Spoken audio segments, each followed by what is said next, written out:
Oh, well, that was ruddy frustrating, wasn't it, boys and girls? Chelsea won, Burnley won in a game at Stamford Bridge in the Premier League where we should have absolutely come away with all 3 points. Created so many chances, 14 or 15 corners. Didn't capitalise. No disrespect to Burnley in terms of how they hung in there. A superb performance from the goalkeeper, Nick Pope. Classic thing when your team... You know, everyone says, when my team comes up against this opposition goalkeeper, they turn into prime Neuer or whatever. But he was very good. And Chelsea conceded our first goal from open play in the league this season. And it was at home from Burnley, of course. It was Vydra, I think, that put in. It was a square ball from Rodriguez. Vydra kept himself onside. You know, carved out Eduard Mendy. Nothing he could do on the break. Kept himself on the side, tapped in an equalising goal from Kai Havertz's goal in the first half. There's a lot to talk about in this game in terms of approach, the players who featured, player performances and stuff like that, and a frustrating way to end this part of the campaign going into an international break. We're going to dissect it all, so thank you for choosing to sit down with me today and talk about this game. I'd urge you to drop a like if you want to show us your support on the channel and subscribe to this channel if you're new.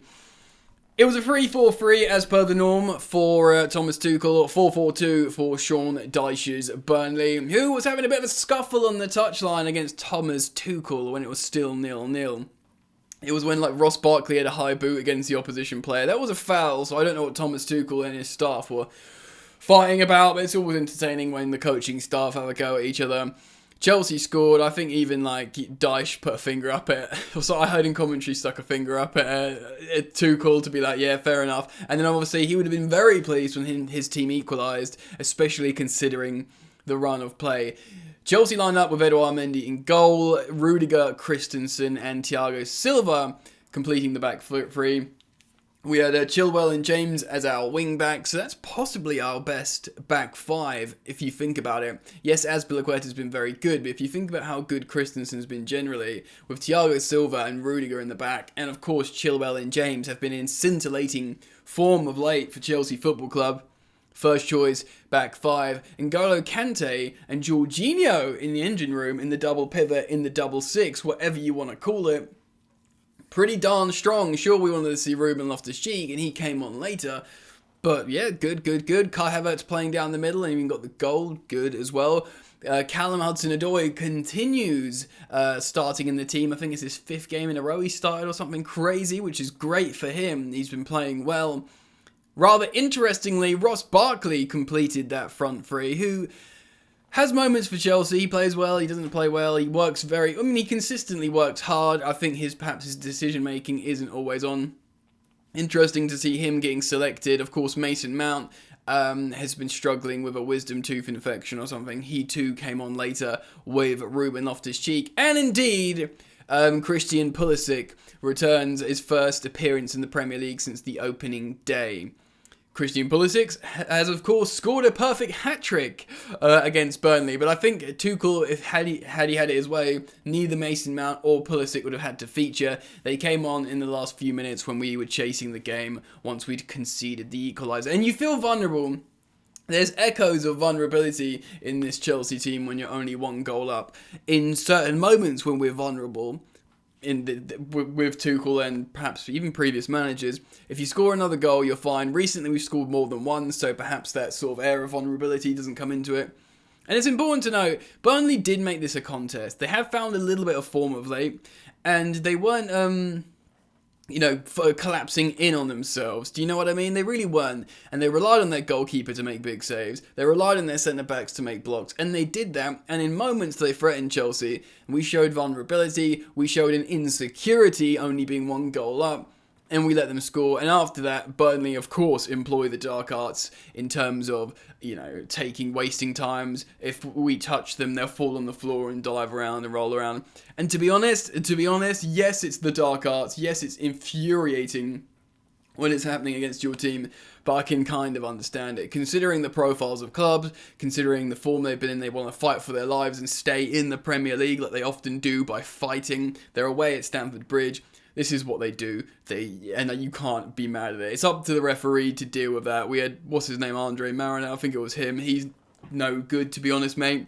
He booked Reece James for absolutely nothing. Maxwell Cornet got thrown into the stand. So did Havertz. More on Havertz in a moment.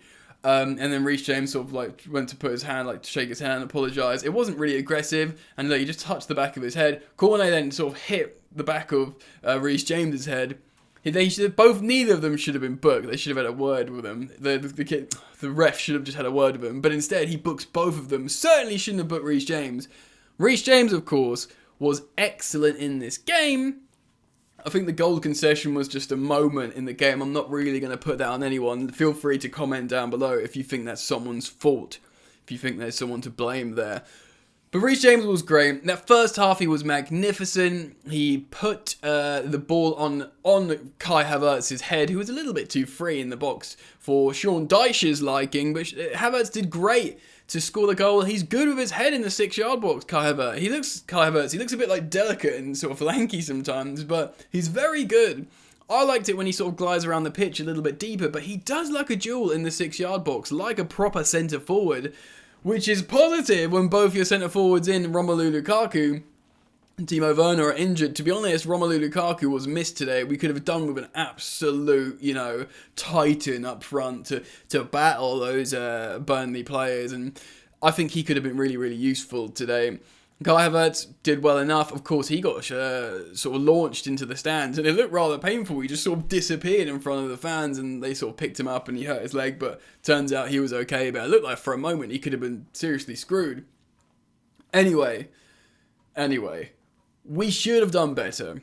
We had ample chances. There was a moment in the second half. I was chatting to a few of my mates on WhatsApp. There was a passage of play for about 20 to 40 seconds where Chelsea were just knocking it about, doing flicks. Reece James did a little rainbow flick or something over an opposition player, and we just combined with this amazing, almost FIFA style play, and we were cooking. I was like, wow, this is liquid football, beautiful stuff. But I couldn't really enjoy it because we were 1-0 up against a team that felt like this could be a bogey result in Burnley, and that came to pass.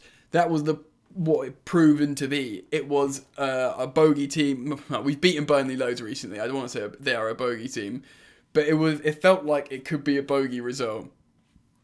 Burnley playing a bit better. Chelsea, will we get complacent? Still without certain key players. Probably still missing the likes of Kovacic a little bit. He started the season in great form in terms of those incisive passes. Got a few assists, hasn't he? From the middle of the park. It's all very well when, Reece James getting assists and the fullbacks or wingbacks are getting goals, but you need those incisive, offensive assists and passes from the middle of the pitch that Mateo Kovacic was offering, as well as, of course, he can dribble into the final third. Now, perhaps had Ruben started, would have been a little bit more offensive than both Kante and Jorginho. I understand why both of them played, but the fact is we saw a lot of ball.